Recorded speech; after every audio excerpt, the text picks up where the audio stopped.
Ada orang yang ketika berdoa kepada Allah, bukan Allah tidak mengabulkan. Karena hukum doa itu dalam Al-Quran, begitu disampaikan, Allah pasti kabulkan. Quran surah kedua Al-Baqarah, ayat 186. Posisi paling kiri sebelah bawah. Lihat kalimatnya. Wa idza sa'alaka 'ibadi 'anni. Muhammad, jika hambaku bertanya padamu mencari-cari aku. Masya Allah. Saya mau tanya sebentar. Kalau ada orang mencari Allah, kira-kira motifnya apa? Butuh. Butuh. Silakan, kalau sedang butuhkan rajin ibadahnya. Oh, kemarin gajian naik, lupa. Begitu tertunda 3 bulan, mulai tahajud. Baca Quran, puasa, belum juga dikabulkan. Minta lagi, ya Allah, saya sudah tahajud, ya Allah. Sudah puasa, sudah baca Quran, kenapa belum dikabulkan juga? Tahajud baru 1 rakaat. Masya Allah. Baca Quran 1 ayat, puasa setengah hari udah buka. Minta dikabulkan. Lihat teman-teman, setiap orang mendekat kepada Allah pasti punya permohonan. Lihat jawaban Quran.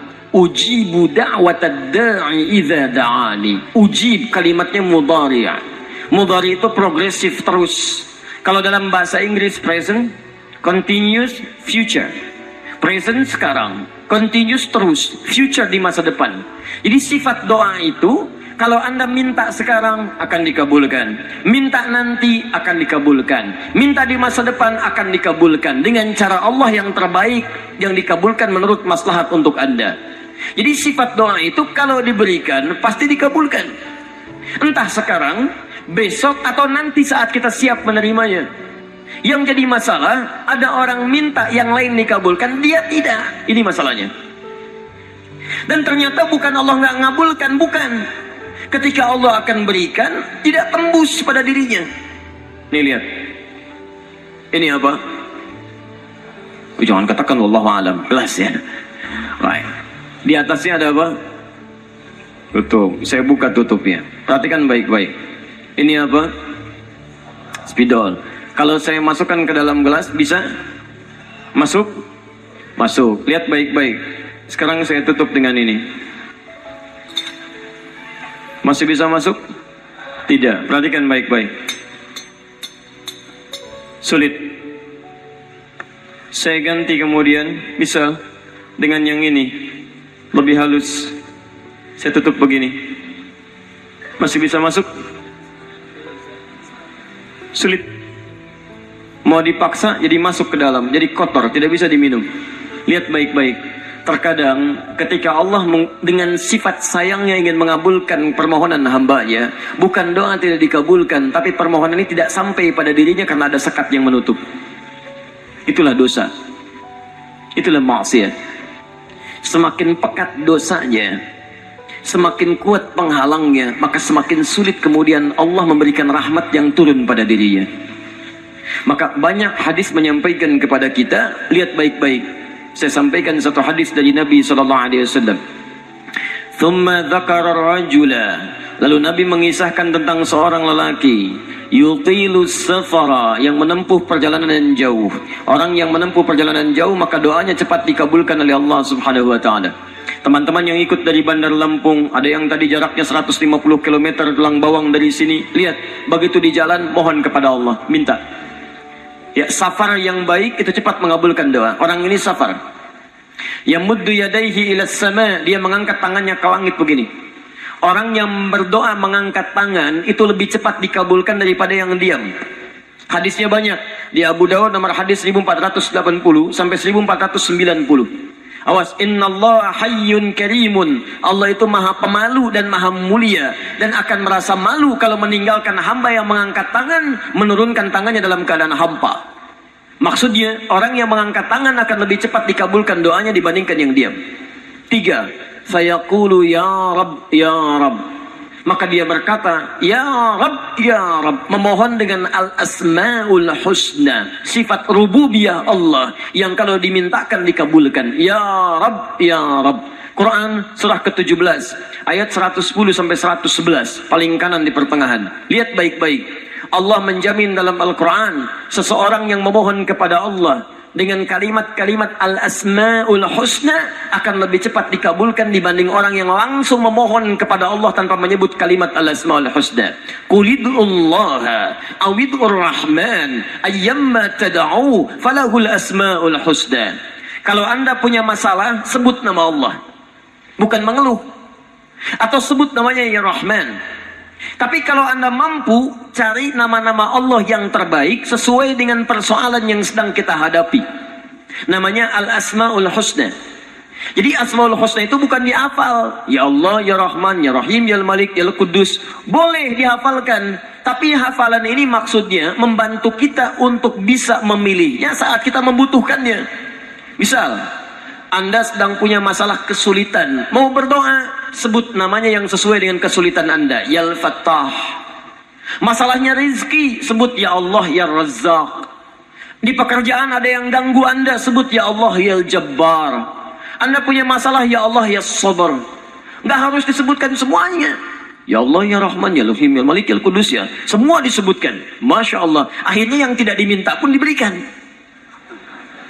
Anda nggak sedang punya masalah, ya sabar, ya sabar. Sabar itu adalah permohonan kepada Allah supaya diberikan kesabaran saat punya masalah. Anda nggak sedang punya masalah, minta diberikan kesabaran. Itu artinya sama dengan minta masalah. Hati-hati. Banyak kalimat-kalimatnya, pilih. Kitab Al-Aqaid Al-Islamiyah, karangan Syekh Sayyid Sabiq, halaman 24-59, posisi paling kanan di pertengahan. Dikisahkan seorang lelaki bermohon kepada Allah setelah dia selesai menunaikan salat. Lihat kalimatnya. Allahumma innaka antal ahadus samad, alladhi lam yalid wa lam yulad, wa lam yakul lahu kufuwan ahad. Allahumma inni as'aluka an taghfira liya. Dia sebutkan al-asma'ul husna. Allahumma inni as'aluka innaka antal ahad. As-Samad, al-Asmaul Husna, alladzi lam yalid wa lam yulad wa lam yakul lahu kufuwan ahad. Allahumma inni as'aluka an taghfira li. Mohon ampuni dosa saya, ya Allah. Ampuni saya, ampuni saya. Apa jawab Nabi? At-tadri bimadza tas'al? Tahukah engkau barusan mengucapkan kalimat apa saat berdoa? Kata orang ini, wallahu wa rasuluhu a'lam. Kata Nabi, lihat kalimatnya. Faqad du'ita bi asma'illahil a'zam idza du'iya biha ajaba wa idza su'ila biha a'ta. Kamu baru saja berdoa memohon kepada Allah dengan nama-nama Allah yang paling agung, Al-Asma'ul Husna, yang kalau dimulai doa dengan menyebutkan itu, doa akan dikabulkan, permintaan akan diberikan. Tapi ini aneh. Lihat baik-baik. Orang tadi melakukan 3 hal. Perjalanan panjang. Masih ingat? Mengangkat tangan ke langit, membuka dengan Al-Asma'ul Husna, 3-tiganya dikerjakan. Seharusnya doa dia 6 kali lebih cepat dikabulkan oleh Allah dibandingkan doa orang biasa. Tapi apa kata Nabi? Lihat baik-baik. Anna yustajabu lidzalik. Anna yustajabu lidzalik. Mustahil doanya bisa terjawab. Mustahil doanya bisa dijawab. Sifat doa dimohonkan, dikabulkan. Tapi yang ini kata Nabi, anna yustajabu lidzalik. Mustahil doanya bisa dijawab. Kenapa? Enggak tembus. Fabat'amu haramun, karena makanannya haram. Ketika Anda memakan yang haram, maka makanan jadi sekat dalam diri Anda, menjadi penghalang doa itu sampai kepada diri Anda. Tuh. Mashrabu haramun, minumannya haram, lebih tebal lagi. Malbasu haramun, pakaiannya haram, lebih tebal lagi. Sulit. Wa ghudhiya biharamin, dan perangkat hidupnya haram, lebih sulit lagi. Enggak tembus-tembus. Yang paling celaka, dibawa yang haram ke rumah, dimasak kemudian oleh ibunya, dibagikan kepada anak-anaknya, muncul haram di keluarga, maka sulit turun rahmat ke dalam keluarga itu. Makanya kalau sudah maksiat terjadi, maka mohon maaf, rahmat sulit diturunkan, hidayah sulit masuk dalam diri seseorang. Maaf, ini yang haram beredar dengan darah, masuk ke dalam telinga. Quran kemudian muncul surah ke-6 ayat 25. Wa fi adhanihim waqra, di telinganya akan ada sumbatan. Bukan nggak bisa dengar, yang lain kedengaran. Cuman ketika diminta yang baik-baik, nggak tembus dalam telinganya. Konser musik di GBK, di Jakarta, Masya Allah, dari Lampung kedengaran. Masjid yang jaraknya 5 meter dari rumah, tak nyampe. Ini rumah dia, ini masjid, mikrofon masjid ke rumahnya begini nih. Sepeda ada, motor ada, mobil ada, kendaraan ada. Allahu Akbar. Hayya 'alas shalah. Gak dengar.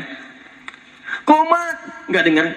Konser musik yang jaraknya cukup jauh, Masya Allah, sebelum artisnya datang, tiketnya udah habis. Masjid kurang apa lagi?